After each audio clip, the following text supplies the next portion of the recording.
காந்தி ஆட்சி செய்யும் போது அவன் வெள்ளைக்காரன், அவன் இங்கிலாந்து நாட்டைக்காரன், அவன் அந்நிய தேசத்தை சார்ந்தவன், அவனுக்கு நமக்கு என்ன சம்பந்தம், அவன் எப்படி இந்த நாட்டை ஆளலாம், அவனை விரட்டி அடிக்க வேண்டுமா வேண்டாமா, இது போதும் மக்களை திரட்டுவதற்கு.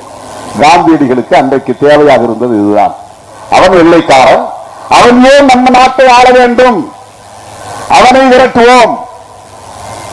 நாம் இந்த மண்டை சார்ந்தவர்கள் இந்தியர்கள், நமக்கிடையிலே வேறு மொழிகள், பல்வேறு மொழிகள் இருக்கலாம், பல்வேறு மதங்கள் இருக்கலாம், வட இந்தியா தென்னிந்தியா என்கிற பேதங்கள் இருக்கலாம், எல்லாவற்றையும் கடந்து நாம் இந்தியர்களாக அணிதிரள்வோம் என்பது அன்றைக்கு காங்கிரஸ் கட்சிக்கு தேவையான முழக்கம். இந்தியர்களாய் அணிதிரள்வோம் என்பது. நாடு விடுதலை பெற்று 70 ஆண்டுகளுக்கு மேலாகிவிட்ட நிலையில், 2 ஆண்டுகளை தொட்டுவிட்ட நிலையில் இந்தியர்களாய் அணிதிரள்வோம் என்று சொல்ல வேண்டிய தேவை எழவில்லை. யாரை எதிர்த்து நீ இந்தியர்களாய் திரளுவோம் என்று சொல்ல முடியும்? பாகிஸ்தானை எதிராக நிறுத்தி பார்த்தார்கள், அந்த வேலை ஈடுபடவில்லை. பாகிஸ்தானுக்கு எதிராக இந்தியர்களை அணிதிரட்டுவதற்கு எத்தனையோ பல சூடு சூழ்ச்சிகளை எல்லாம் செய்து பார்த்தார்கள். பாகிஸ்தானை சொல்லி விரட்ட முடியாது, திரட்ட முடியாது. பாகிஸ்தானை விரட்ட முடியாது, அவன் தேசத்தில் இருக்கிறான், தனியா போயிட்டான்.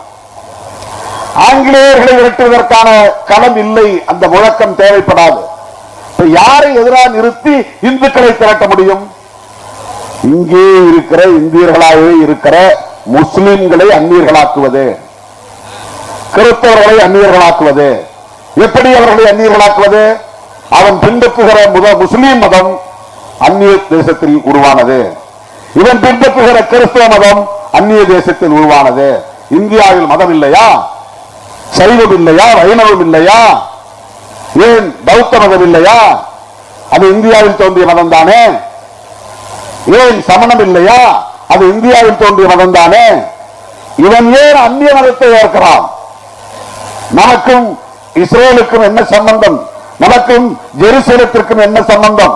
நமக்கும் பெத்லகேமிற்கும் என்ன சம்பந்தம்? எங்கோ எவரோ ஏதோ ஒரு தேசத்தில் பிறந்த இயேசு பெருமானை ஏன் இவர்கள் கட்டிப்பிடித்துக் கொண்டு அழுகிறார்கள்? எங்கே தோன்றிய நபிகள் நாயகத்தை ஏன் இவர்கள் உயர்த்தி பிடிக்கிறார்கள்? இந்த மண்ணிலே அவதரித்த கிருஷ்ணனை ஏன் ஏற்றுக்கொள்ளவில்லை?